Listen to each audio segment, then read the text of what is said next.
Mayor Karachi Murtaza Wahab कहते हैं वज़ीर आज़म कराची वालों से जो वादा करें उसे वफ़ा करें या वादा ही ना करें। मुस्तफ़ा कमाल वज़ीर सेहत बन गए, अब कादिर पटेल की तरह उन्हें भी डॉक्टर मुस्तफ़ा कमाल कहेंगे। उम्मीद करते हैं कि मुस्तफ़ा कमाल स्टील मिल के अस्पताल चला पाएंगे। वज़ीर आज़म और वफाकी वज़ीर मुस्तफ़ा कमाल से गुजारिश है कि गैस और बिजली की लोड शेडिंग ख़त्म करें। वज़ीर आज़म पाकिस्तान प्लीज़ या वादा करें नहीं, और अगर वादा करते हैं तो वफा करें। मुस्तफ़ा कमाल साहब वफाकी वज़ीर हैं, आप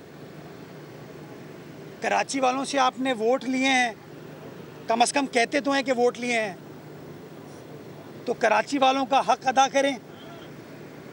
अगर गैस की लोड शेडिंग करनी है